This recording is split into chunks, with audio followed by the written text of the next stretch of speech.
Rio de Janeiro e líder da oposição da Câmara dos Deputados. Muito obrigado, Mariana. Eu fico muito feliz de poder participar com vocês desse fórum e eu considero essa iniciativa da maior importância.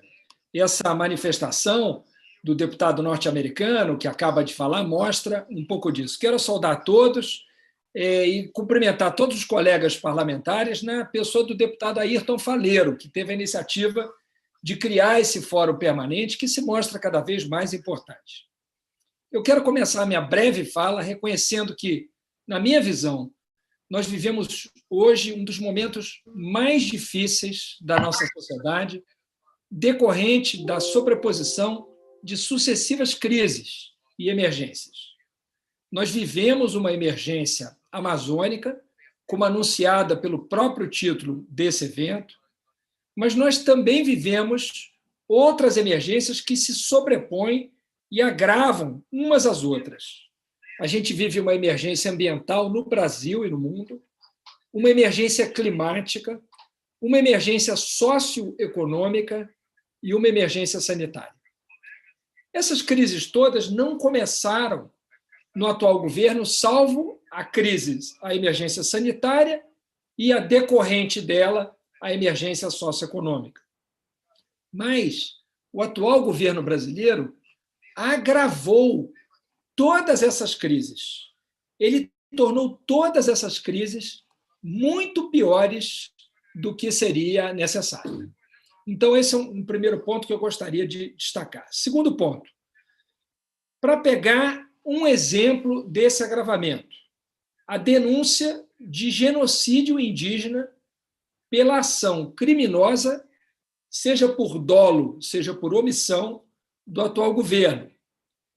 Esse governo pedalou na revisão das nossas NDCs, no marco do Acordo de Paris, efetivamente reduzindo a ambição das nossas metas climáticas.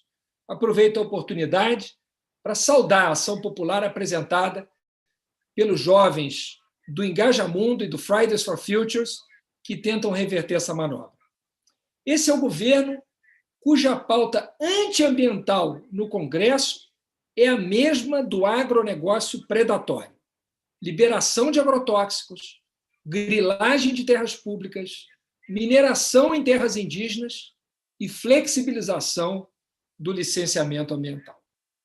Esse é o governo que permitiu que o desmatamento na Amazônia alcançasse os maiores índices em uma década, cujo ministro do Meio Ambiente, frente à maior apreensão de madeiras da história do país pela Polícia Federal, age como se fosse advogado dos madeireiros.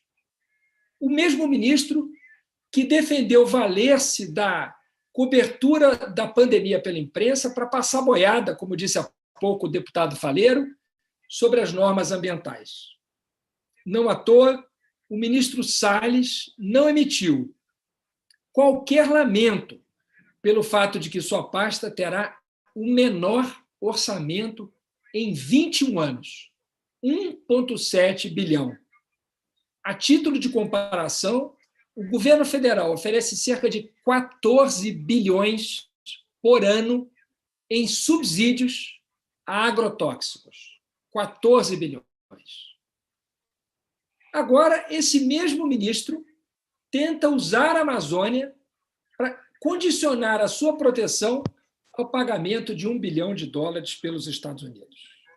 Curiosamente, esse valor é metade do recurso disponível para essa finalidade através do Fundo Amazônia, que o próprio Ricardo Salles boicotou assim que assumiu a sua pasta, e que nós da oposição fomos ao Supremo com uma ação tentando reverter isso. Para piorar nossa situação, a imprensa brasileira revelou que, para reforçar o seu argumento do ministro Ricardo Salles, o próprio ministro teria feito uso de um desenho de um cachorro observando uma máquina de frango assado em uma reunião com os representantes do governo americano, ilustrando o desejo do governo brasileiro pelo investimento estrangeiro. Se tal fato for verdade, é uma humilhação pela qual o Brasil não mereceria jamais passar. Eu termino, portanto, com a única conclusão possível a partir de todos esses fatos que eu citei. O ministro Ricardo Salles e o governo Bolsonaro não têm as mínimas condições de serem as únicas partes envolvidas numa negociação de tamanha importância para a preservação da floresta. Seguir esse caminho seria legitimar sua atuação omissa e criminosa, bem como a sua retórica de criminalização da sociedade civil organizada. Se o governo norte-americano está verdadeiramente preocupado com a Amazônia e com o aquecimento global, e eu acredito que esteja, não deve assinar esse acordo sem que outros atores participem das tratativas. É indispensável incluir os povos da floresta, os cientistas, a academia e o terceiro setor na mesa de negociações. E não podemos passar por cima da responsabilidade desse governo no ecocídio que nós estamos testemunhando na Amazônia e praticamente em todos os outros biomas. E precisamos aprovar também aqui na Câmara e no Senado o reconhecimento da emergência climática para amarrar a ação do governo federal a metas legalmente vinculadas, responsabilizando mais claramente os agentes públicos por suas omissões.